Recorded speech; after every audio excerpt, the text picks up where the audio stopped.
আমাদের পক্ষ থেকে আমাদের সীমিত সামর্থ্য অনুযায়ী আমরা এই বিপন্ন মানুষের পাশে দাঁড়াবো।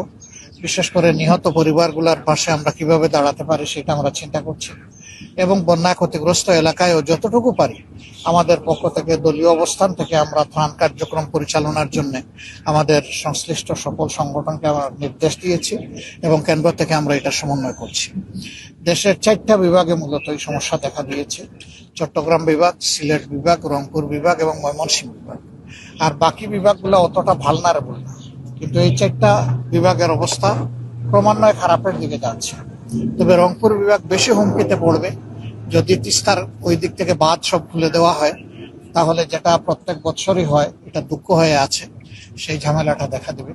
এই জন্য আপনারা জানেন যে ইতিমধ্যে তিস্তা মহাপরিকল্পনা বাস্তবায়নে আমাদের পক্ষ থেকে জোরালো দাবি উত্থাপন করা হয়েছে এবং সরকারের পক্ষ থেকে এই ব্যাপারে অঙ্গীকার ব্যক্ত করা হয়েছে।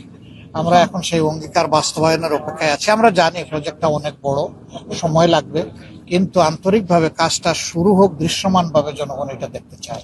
ভিটামিন ই ও সি সিরাম, 8টি প্রাকৃতিক অয়েল সমৃদ্ধ লিলি সিরাম অয়েল, যা চুল পড়া কমায় মাত্র 30 দিনে। আপনাদের সবাইকে কষ্ট করে এখানে আসার জন্য ধন্যবাদ। আমরা সারাদিন আজকে আপনাদের সাথেই থাকছি। রাত্রে ইনশাল্লাহ আমরা ঢাকায় ফিরে যাব। সেই পর্যন্ত আপনারা ভালো থাকবেন, আমাদেরকে সহযোগিতা করবেন, জনগণের কথাগুলো মানুষের কাছে পৌঁছায় দিবেন, দুঃখের কথাগুলো। সবাইকে ধন্যবাদ। আসসালামু আলাইকুম।